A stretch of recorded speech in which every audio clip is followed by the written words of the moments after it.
Se suponía que era un jueves cualquiera. Llevaba una listita corta, zanahorias, huevos y el jabón de canela que a Renata siempre le encantaba. El tianguis estaba a media capacidad. La luz de la mañana todavía se estiraba. Entre los puestos subía vapor de los cafés de olla y del pan recién horneado. Estaba a punto de pagar un frasco de mermelada cuando un chamaco con chaleco gris se paró frente a mí. «¿Usted es la mamá de Ixbalán Quetzal?», lo dijo tan tranquilo que casi se me cae la bolsa. Dijo que usted iba a entender. Me mandó a buscarla aquí. Ábralo en un lugar tranquilo. Me entregó un paquete sellado, envuelto en plástico, sin nada por fuera, más que mi nombre escrito con la letra de Ixbalán. No dije nada, ni le pregunté quién era. Solo asentí una vez. En casa me temblaban las manos mientras cortaba el borde. Adentro había una foto doblada, arrugada, como si la hubiera escondido semanas enteras. Mi hijo. Más grande, más flaco, los ojos oscuros y hundidos. Sentado contra una pared de concreto, sin suéter grueso. Solo una sudadera que no reconocía. La nota era una sola línea. Estoy vivo. Estoy a salvo. Por favor, no le digas a Maricruz. Pregunta por el granero rojo cerca del Cerro del Águila. Las rodillas se me doblaron antes de que pudiera gritar. 3 años me habían dicho que estaba en Australia, que había agarrado un contrato allá lejos y necesitaba espacio, que el cambio de horario complicaba las llamadas, que los correos no llegaban, que no quería hablar. Todavía no. Y yo les creí, porque confiaba en ella. Doblé la foto. Me la guardé en el bolsillo del abrigo como si pudiera desvanecerse. Miré por la ventana. El patio trasero todavía estaba quieto con la neblina de la mañana. 3 años. Y mi hijo había estado lo bastante cerca como para mandar un mensaje. Me levanté, tomé las llaves y salí sin echar seguro. El Cerro del Águila no quedaba lejos. Hace 3 años. Maricruz estaba parada en mi cocina, con la bolsa ya colgada al hombro, y me dijo que Ixbalán había aceptado un trabajo de tecnología en Australia. Habló rápido, como quien suelta una noticia que no quiere que le cuestionen. No quiso hacer drama, dijo. Es mejor dejarlo ir en silencio. Recuerdo que asentí. Recuerdo cómo mantenía la mirada en el fregadero en lugar de en mí. Después de eso, las reglas cambiaron sin avisar. Cuando pedí hablarle, dijo que las llamadas internacionales salían carísimas. Cuando propuse videollamada, que la conexión de allá era un desastre. Todos los mensajes que le mandaba pasaban por ella. Todas las respuestas regresaban filtradas, recortadas, pulidas hasta sonar menos a mi hijo y más a un resumen de él. Ocupado, adaptándose, cansado. El mes que viene, mamá. Al principio me dije que así era la independencia, que los hijos crecen, se van lejos, las madres aprenden a esperar. Cuando pasaron los cumpleaños sin una llamada, Maricruz dijo que estaba trabajando hasta tarde. Cuando llegaron las fiestas y se fueron, que había prometido venir en cuanto las cosas se estabilizaran. Siempre tenía una respuesta lista, siempre serena, siempre razonable. Y yo también quería ser razonable. Así que le creí. Guardé mis preguntas en una caja. Doblé mi preocupación en pedacitos cada vez más chicos hasta que cupo en los rincones de mis días. Me repetía que si algo estuviera realmente mal lo sentiría, que una madre siempre sabe. Ahora manejando de regreso con el sobre en el asiento de al lado, esa mentira se abrió de golpe. Cerro del Águila. Lo dije en voz alta, probando cómo sonaba. A 2 pueblos de distancia, lo suficientemente cerca como para pasar sin darse cuenta, lo suficientemente cerca como para esconder a alguien que se suponía que ya no existía.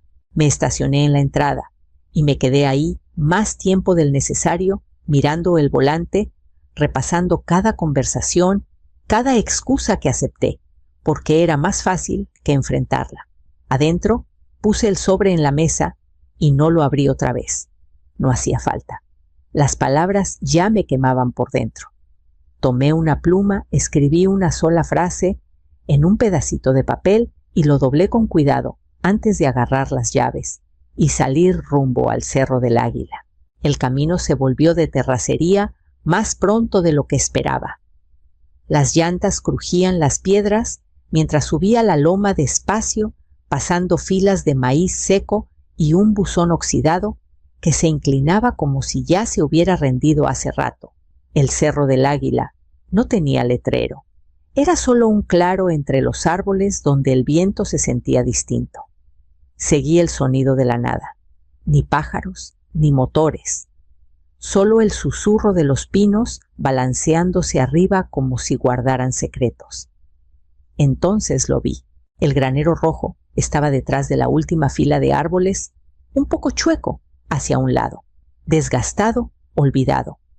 Un lugar hecho para que nadie lo notara. Estacioné lejos el corazón, latiéndome como si no confiara en mis manos. Ixbalán llamé, lo justo para que llegara a la madera. Nada. Me acerqué más, las botas rozando ramitas rotas, el lodo suave debajo. No toqué la puerta, no sacudí el candado, no quería espantarlo. Saqué del bolsillo del abrigo la notita que había escrito esa mañana. Soy tu mamá. Regreso al atardecer mañana. No estás solo. La deslicé por debajo de la puerta y esperé un ruido, un movimiento, algo, pero el granero se quedó quieto. Me di la vuelta y regresé al carro, obligándome a no voltear. Si estaba adentro, necesitaba sentirse seguro. Si no, volvería a intentar. En casa el silencio pesaba demasiado. Preparé té y no me lo tomé. Me senté en la sala, pero no recuerdo cuánto tiempo. A medianoche me encontré en el pasillo, parada frente a la vieja caja fuerte que no había tocado desde antes de que Ixbalán se fuera. La llave seguía donde la guardaba, pegada con cinta debajo del último cajón de la cocina. Me temblaron los dedos mientras la metía en la chapa. No la abrí. Todavía no. Solo puse la mano en la puerta fría de metal y susurré al silencio, aún estoy aquí. Mañana volvería. La luz se estaba apagando cuando regresé. Los pinos alargaban sombras que parecían dedos apuntando al granero. Esta vez dejé el carro más abajo en el camino y caminé el resto pasos lentos, respiración callada. Él estaba parado justo dentro de la puerta entreabierta. Por un segundo ninguno se movió. Se veía más chico que el muchacho, que recordaba los hombros caídos hacia adelante, la cara afilada donde antes era suave. Los ojos se le iban a los árboles, al camino al cielo, como si el mundo pudiera abalanzarse sobre él en cualquier momento. Mamá dijo apenas más fuerte que el viento. Crucé el espacio que nos separaba y lo abracé. Se tensó, luego se dejó caer apoyando la frente en mi hombro, como si temiera que yo desapareciera si me soltaba. No volví a decir su nombre, no hice preguntas. Solo lo abracé hasta que su respiración se calmó. Nos sentamos en unas cajas dadas, vuelta dentro del granero. Olía a polvo y paja vieja. Habló sin mirarme, las palabras saliendo a pedazos. Maricruz les dijo a los doctores que oía voces, que estaba paranoico. Firmó papeles de emergencia mientras él todavía estaba mareado por un medicamento que no reconocía. Después, la historia se escribió sola. Estaba incapacitado, inestable. Necesitaba supervisión. Lo tuvieron en el sótano de la prima de ella, casi 2 años. Ventanas tapadas, teléfono quitado, cartas abiertas antes de llegarle, si es que llegaban. Cuando se resistía, le subían la dosis. Cuando suplicaba llamarme, le decían que yo ya sabía, que yo estaba de acuerdo. Dejé de creer en mi propia memoria, dijo bajito. Así fue como ella ganó. Hace 6 semanas se escapó mientras la casa dormía. Sin cartera, sin identificación, sin acceso a sus cuentas. Solo la ropa que traía puesta y la certeza de que si se quedaba, desaparecería del todo. Me quitó todo, dijo. Mi nombre, mis cuentas, mi voz. Sentí el calor detrás de los ojos y lo empujé hacia abajo. Llorar no lo iba a ayudar, promesas tampoco. Escuché. Memoricé cada detalle, cada pausa. Cuando por fin me miró, había una pregunta en sus ojos que no pronunció y supe que mi respuesta tenía que ser más que consuelo, porque mañana necesitaríamos pruebas. Esperé a que Ixbalan se durmiera para abrir la caja fuerte. El pasillo estaba en calma. Su puerta entreabierta, lo justo para oír el ritmo suave de su respiración. Se había acurrucado con una cobija que no veía desde hacía años, la misma que su abuela le tejió cuando tenía 6. Algunas cosas todavía le daban confianza. La llave giró tiesa. Las bisagras soltaron un quejido bajo cuando abrí. Adentro, folders, ordenaditos, sobres cerrados con cordel y un montón de contratos atados con una liga que casi se deshizo del tiempo. Saqué todo y me senté en el piso espalda contra la pared. Ahí estaba, la escritura del café, el nombre de Ixbalan, arriba firmado con tinta que no se había borrado. Registros del negocio, declaraciones de impuestos, hasta el contrato del equipo. Todo fechado antes de que Maricruz apareciera en la historia. Abrí la carpeta que Maricruz me entregó hace 2 años, cuando dijo que Ixbalan estaba dándose un paso atrás del negocio. La guardé, aunque algo me sonaba raro. Las firmas no coincidían. Las de ella eran demasiado perfectas. Las de él parecían calca, como si alguien las hubiera practicado una y otra vez. Las puse lado a lado y les tomé fotos. Luego guardé los originales con cuidado en una carpeta nueva, los cerré en mi bolso y manejé hasta la única persona en el pueblo en quien todavía confiaba para algo tan grande. Linda me esperaba en su oficina frente al hospital viejo. Hacía años que no trabajábamos turno juntas, pero cuando abrió la puerta, su cara no cambió. Solo una mirada larga, luego un asentimiento. Pasó las hojas en silencio. Cuando levantó la vista, su voz era firme. Si a tu hijo lo declararon incapacitado mental sin revisión psiquiátrica, ordenada por un juez, y estas transferencias se hicieron después, entonces no solo la tutela es inválida, el despojo del negocio puede ser delito. No me inmuté. Solo saqué del bolsillo del abrigo la nota del granero y se la entregué. La leyó despacio, luego la dejó sobre el escritorio. Empecemos con una orden de protección, dijo, y pongamos otra vez el nombre de tu hijo en los registros. No le di las gracias. Solo la miré a los ojos y dije, él está listo. Linda no perdió tiempo. Al mediodía del día siguiente, ya había presentado una solicitud de emergencia para acceder a los expedientes médicos y legales sellados de Ixbalan. Me senté junto a ella, mientras tecleaba, escuchando el ritmo constante del teclado. Hablaba en términos legales que no siempre entendía, pero capté el tono preciso frío deliberado. Todo lo contrario a lo que Maricruz siempre usó mentiras suaves, envueltas en calidez. Esa tarde mi celular no paró de vibrar. Maricruz Ixbalan se fue para siempre, ya te lo dije. ¿Para qué remueves el pasado, Maricruz? No lo estás ayudando, lo estás lastimando, déjalo ir. Maricruz, tú no sabes toda la historia. No contesté. Linda redactó una respuesta en papel membretado, adjuntando notificación de nuestra solicitud y detallando las irregularidades que estábamos listos para presentar.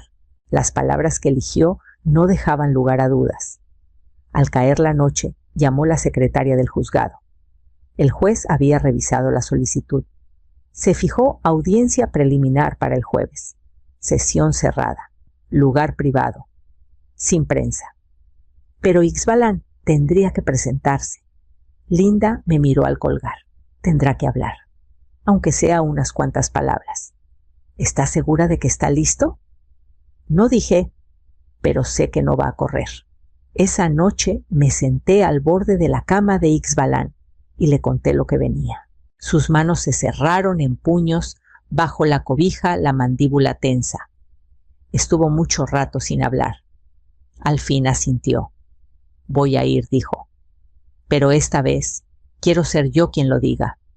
A la mañana siguiente lo llevé a la oficina de Linda para preparar. Traía puesta una de sus chamarras viejas, descolorida, mangas cortas, pero llevaba la cabeza más alta de lo que le había visto en años. Cuando subimos las escaleras del juzgado, 2 días después, yo me quedé un escalón atrás, no para guiarlo, sino para recordarle que no estaba solo. La sala era pequeña, silenciosa, un espacio hecho para guardar secretos. Pero cuando llamaron su nombre, Ixbalan se puso de pie y avanzó. Ixbalan se levantó cuando pronunciaron su nombre, hombros rígidos, manos temblando apenas lo suficiente para que yo lo notara antes que él. Puse la palma abierta sobre la mesa cerca para que sintiera sin necesidad de agarrar. No me miró. Mantuvo los ojos en el juez, respirando como Linda le había enseñado, lento al entrar, más lento al salir. Habló bajito pero claro. Contó de las citas, que no entendía los formatos que le dijeron que eran de rutina. Explicó cómo apareció medicamento sin explicación, cómo en semanas desapareció su acceso a su propio correo y cuentas bancarias. Describió el cuarto del sótano, la puerta con llave, cómo poco a poco su nombre fue reemplazado por diagnósticos que nunca le dio un especialista independiente. Sin drama, sin súplicas, solo hechos. Linda siguió con los documentos. Expedientes médicos firmados bajo disposiciones de emergencia que no cumplían requisitos. Transferencias financieras autorizadas mientras Ixbalan estaba declarado incapacitado. Curiosamente, después de consumadas. Declaraciones presentadas a nombre de Maricruz, afirmando que Ixbalan se había ido voluntariamente al extranjero. Entonces se abrió la puerta del fondo de la sala. Maricruz llegó tarde, tacones resonando fuerte contra el piso, cabello perfecto, expresión de leve molestia, como si la hubiera retrasado el tráfico en lugar de una citación judicial. No miró a Ixbalan. Sonrió una vez breve hacia el estrado. Esa sonrisa no duró. Mientras el juez leía las irregularidades línea por línea, algo cambió en su cara. Se enderezó. Apretó los labios. Cuando pronunciaron tutela temporal revocada, se inclinó hacia adelante como si hubiera oído mal. Cuando el juez siguió propiedad del negocio, restituida a Ixbalan Quetzal, con efecto inmediato, su mano se aferró al respaldo de la silla de adelante. Las palabras finales cayeron suaves pero firmes. Este asunto se remite para investigación por fraude. Maricruz se levantó de golpe, sin disculpa, sin explicación.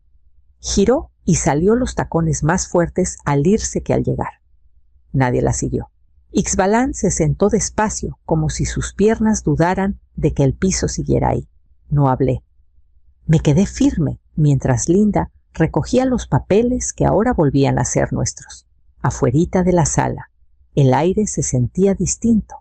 Y por primera vez, Ixbalan me preguntó a dónde queríamos ir ahora. Ixbalan se instaló en el cuarto de visitas sin decir palabra. No le pregunté cuánto tiempo se quedaría. Solo cambié las sábanas, dejé toallas limpias dobladas junto a la puerta y llené el refri con la leche que a él siempre le gustaba. Todavía se sobresaltaba cuando alguien tocaba una vez, hasta cuando fui yo dando golpecitos suaves para avisarle que la cena estaba lista. Nunca cerraba del todo la puerta por las noches. No le pregunté por qué.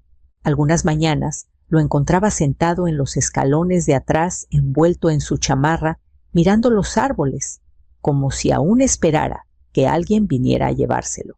Otras mañanas dormía hasta casi mediodía, como recuperando años de descanso que le habían robado.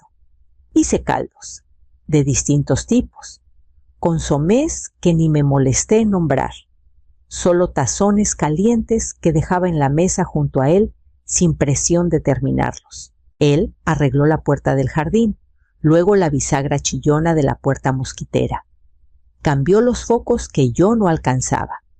Dejé herramientas a la vista como cuando era adolescente, cuando arreglar cosas era su forma callada de decir que estaba bien. Era lento, pero era de verdad. Una tarde llegué del mercado y lo encontré parado en el pasillo con un montón de folders viejos en las manos. La caja fuerte detrás de él estaba abierta. Buscaba estampillas. Dijo voz algo temblorosa. No esperaba esto. Adentro estaban los originales, su nombre con su propia letra. Contratos que firmó el año que abrió el café. Declaraciones de impuestos, arrendamientos, todo intacto, todo como debía ser. Los guardé, dije. No preguntó por qué, no hacía falta. Dejó los folders con cuidado, luego dio un paso y me abrazó. No apretó, no lloró. Solo me sostuvo ahí, quieto y firme. Apoyé la barbilla en su hombro y por primera vez en años no sentí que estuviera esperando que algo se rompiera. Esa noche se quedó en la mesa después de cenar y me preguntó ¿qué sabía yo de restituciones? Ixbalán me pidió que lo llevara al centro el lunes siguiente. No dijo a dónde y yo no pregunté. Reconocí la calle antes de que el carro bajara la velocidad. El café estaba exactamente donde siempre las ventanas recién lavadas, el letrero cambiado por un nombre que no significaba nada para ninguno de los dos. El primo de Maricruz estaba detrás del mostrador. Lo vi por el vidrio, riéndose con un cliente, moviéndose como dueño del lugar. Ixbalán no entró. Se quedó del otro lado de la calle y observó. No con rabia, con atención. Sacó una libretita del bolsillo de la chamarra y empezó a apuntar horarios pegados en la puerta, nombres del personal que reconocía, los que no. Anotó el camión de proveedores que llegó tarde y el menú pegado chueco adentro. Nos quedamos lo suficiente para que entendiera el ritmo. Luego nos fuimos. Todos los viernes siguientes nos reunimos con Linda en su oficina. Ixbalán desplegaba sus apuntes en la mesa con cuidado. Fechas, irregularidades en nómina, pedidos de inventario que no cuadraban con los ingresos reportados. Cada detalle sumaba peso. Cada hecho armaba una figura que no se podía desechar como emoción o malentendido.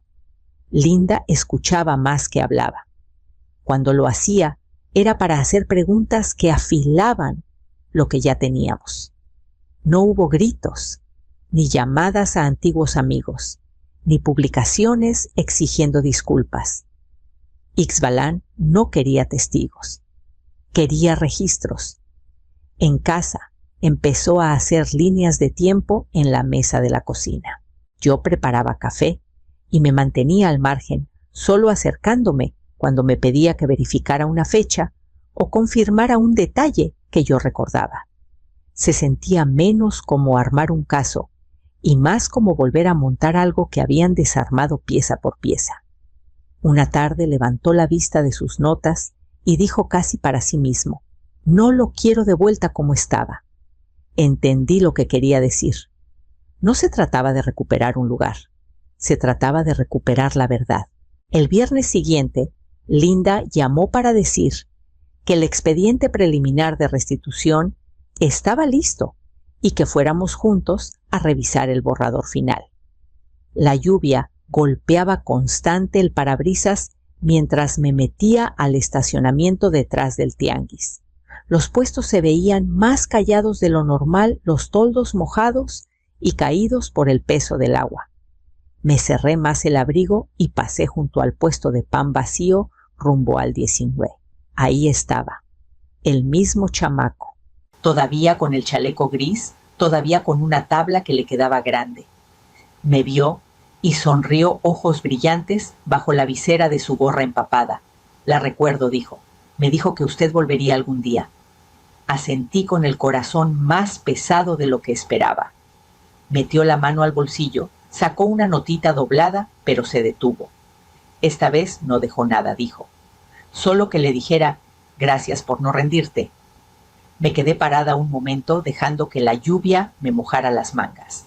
Luego tomé una bolsita de cebollas y 2 peras, porque a Ixbalán le gustan blanditas, no muy maduras. Cuando llegué a casa, la puerta ya estaba abierta. Olía a romero y ajo, pero no el ajo salvaje que Maricruz echaba a todo, como si fuera perfume. Este era más suave. De verdad, Ixbalán estaba en la estufa cortando zanahorias en rodajas parejas, el caldo hirviendo a un lado. Había encontrado la olla vieja, la que usaba su abuela. Volteó por encima del hombro y sonrió. ¿Fuiste al tianguis? Levanté la bolsa. Por estas. Y por el recuerdo. Asintió y echó las zanahorias al caldo. Aún no terminamos, dijo bajito, pero sin dudar.